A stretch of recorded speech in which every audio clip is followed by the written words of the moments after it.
كان في أمير عايش في قصر كبير وفخم عنده كل حاجة ممكن أي حد يحلم بيها، بس رغم ده كله كان أناني ومغرور وبيحكم على الناس من شكلهم وبس. في يوم من أيام الشتا جت له ست عجوزة شكلها بسيط وغلبان وطلبت منه يدخلها القصر ويحميها من برد الشتا القارس، وادت له وردة حمراء صغيرة. الأمير بص للوردة باستهانة وتريق على شكلها وتريق كمان على الست العجوزة نفسها وطردها بره القصر من غير أي رحمة. وفجأة الست العجوزة اتحولت قدامه لساحرة شابة وجميلة. الأمير اتصدم وحاول يعتذر ويتوسل، بس الساحرة رفضت وقالت له إن قلبه مفيهوش حب وإنه دايما بيحكم على الناس من مناظرهم وعشان كده لازم يتعاقب. في لحظة سحرته هو وخدم القصر، حولته لوحش مخيف وحولت الخدم لأدوات منزلية وتحف، وقالت له إن السحر ده مش هيتفك غير بشرط واحد بس، إن بنت تحبه حب حقيقي وتحبه هو مش شكله، وده لازم يحصل قبل ما آخر ورقة في الوردة السحرية تقع، ولو الوردة خلصت هيفضل هو وخدمه مسحورين للأبد. من اليوم ده الأمير حبس نفسه جوه القصر. في مكان تاني بعيد عن القصر كانت في قرية صغيرة عايشة فيها بنت جميلة اسمها بيل. بيل كانت مختلفة عن كل اللي حواليها، بتحب القراية جدا ودايما ماشية وكتاب في ايدها حتى وهي في الشارع. أهل القرية كانوا معجبين بجمالها بس شايفينها غريبة شوية. وفي القرية دي كان في شاب مغرور اسمه جاستون قوي، شايف نفسه وكل البنات معجبة بيه، لكنه قرر إن بيل لازم تكون مراته. راح لها خد منها الكتاب ورماه وقال لها يتجوزوا ويفرجها على حياتها معاه، لكن بيل رفضته وسابته ومشيت. بيل راحت لباباها المخترع اللي الناس كلها فاكرينه مجنون بس هي شايفاه عبقري. كان زعلان عشان اختراعه ما كانش راضي يشتغل، فشجعته بيل وقالت له لو كسب في المسابقة هيغير حياتهم للأحسن. وفعلا الاختراع اشتغل وباباها خد الجهاز وركب العربية وسافر عشان المسابقة. وفي الطريق اختار طريق مختصر في الغابة، لكن الحصان خاف وخفافيش هجمت عليه. بابا بيل وقع وذئاب هجمت عليه، فجري لحد ما لقى نفسه قدام قصر مهجور، قصر الوحش. دخل القصر يستنجد بأي حد، وفجأة اتفاجئ إن الشمعدان والساعة بيتكلموا، لكن قبل ما يستوعب اللي بيحصل الوحش ظهر وحبسه في السجن. الحصان يرجع القرية لوحده، وأول ما بيل تشوفه تفهم على طول إن باباها في خطر. من غير تفكير تركب الحصان وتخليه يرجع بيها لنفس المكان اللي ساب فيه باباها. توصل القصر وتلاقي طاقية باباها وقعت على الأرض، تنادي عليه بصوت عالي وتفضل تدور لحد ما تلاقيه متحبس جوه السجن. باباها يقول لها إن القصر مسحور وإنها لازم تهرب قبل ما الوحش يجي، لكن بيل ترفض تسيبه.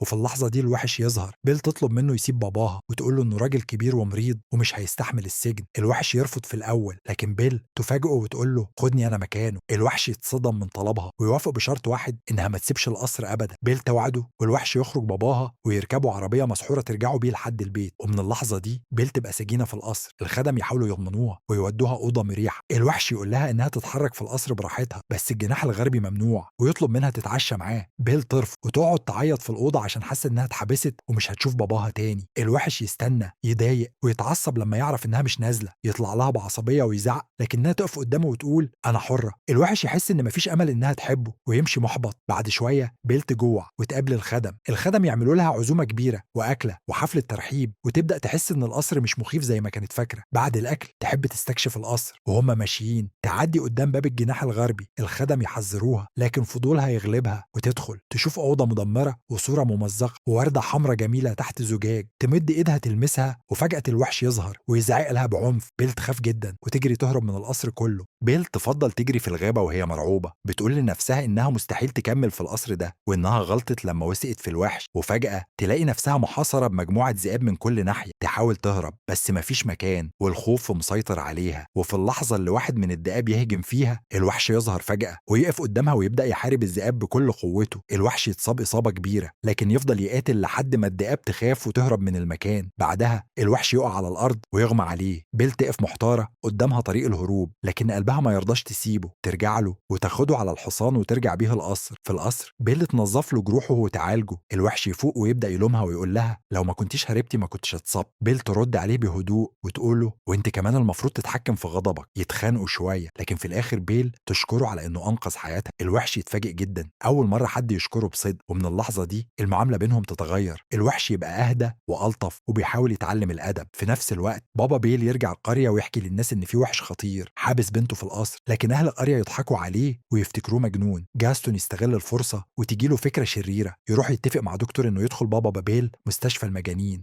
نرجع للقصر نلاقي الوحش بيتابع بيل من بعيد وعينيه مليانة حب. الخدم يلاحظوا ده ويفهموا ان في امل ان السحر يتفك. يعرفوا ان بيل بتحب الكتب فيقترحوا على الوحش انه يعمل لها مفاجأة. الوحش ياخد بيل ويديها مكتبة ضخمة مليانة كتب من كل الانواع. بيل تنبهر وتشكره من قلبها وتحس ان الوحش فعلا قلبه طيب. بعدها ومن هنا نحس ان بيل بيل بدأت تحبه بجد. في القصر الخدم يقرروا يعملوا حفلة عشاء كبيرة، يمكن تكون اللحظة اللي تقرب بيل والوحش من بعض أكتر. الوحش يحاول يجهز نفسه، يلبس بدلة شيك ويقف قدام المراية متوتر، مش متعود على الإحساس ده. وبيل كمان تطلع بفستان أصفر جميل شكلها يبهر أي حد يشوفها. يتعشوا سوا، يتكلموا، يضحكوا، وبعدها يرقصوا مع بعض في قاعة القصر الكبيرة. اللحظة دي تبقى مليانة إحساس، والحب بينهم يبقى واضح حتى لو لسه ما اتقالش بالكلام. لكن في آخر السهرة الوحش يلاحظ إن بيل سرحت وعينيها فيها حزن، يسألها عن السبب فتقوله إن باباها وحشها وقلقانة عليه. الوحش يحس بالذنب وياخدها للمراية السحرية ويخليها تشوف باباها. بيل تشوفه واقع في الغابة تعبان ولوحده من غير تردد. الوحش يعمل أكبر تضحية في حياته ويقرر يسيبها تمشي عشان تنقذ باباها، يديها المراية ويقول لها إنها حرة حتى لو ده معناه إنه ممكن يخسر فرصته الأخيرة. بيل تشكره وهي متأثرة وتركب الحصان وترجع القرية. في القرية بيل تلحق باباها وتحضنه وتطمنه إنها كويسة، لكن جاستون يشوفهم ويستغل الموقف، يجيب دكتور ويحاول يدخل بابا بيل مستشفى مجانين. بيل تحاول تمنعهم وجاستون يقرب منها ويقول لها اتجوزيني وهحل كل المشكلة دي. بيل تزقه وترفضه قدام الكل. بيل تطلع قدام أهل القرية وتحاول تثبت لهم إن الوحش مش شرير، تستخدم المراية السحرية وتوريهم صورته. الناس تتفاجئ، لكن جاستون يستغل خوفهم ويقول لهم إن الوحش خطر ولازم يتقتل. يلم أهل القرية ويطلعوا كلهم يهجموا على القصر. أهل القرية يوصلوا القصر وهم غضبانين شايلين مشاعل وسلاح ومصدقين كلام جاستون إن الوحش خطر ولازم يموت. الخدم يحاولوا يدافعوا عن القصر ويعملوا اللي يقدروا عليه عشان يمنعوا الناس تدخل. أما الوحش في الوقت ده كان حزين ويائس، فاكر إن بيل سابته ومش هترجع وما بقاش فارق معاه يعيش ولا يموت. جاستون يدخل القصر لوحده ويطلع يدور على الوحش، يلاقيه واقف من غير مقاومة فيضربه ويوقعه والوحش ما يدافعش عن نفسه. لكن فجأة الوحش يشوف بيل راجع على الحصان. في اللحظة دي يفوق ويقرر يقف على رجليه ويدافع عن نفسه. يحصل قتال عنيف بينهم والوحش يمسك جاستون وكان ممكن يرميه من فوق القصر، لكن يختار الرحمة ويسيبه ويمشي. جاستون بدل ما يشكر الرحمة دي يغدر بالوحش ويضربه ضربة قوية. جاستون يفقد توازنه ويقع ويموت، والوحش هو كمان يقع مصاب إصابة خطيرة. بيل تجري عليه تمسكه وهو بيموت وتعيط بحرقة. الوحش يبص لها بصعوبة ويقول لها إنه مبسوط جدا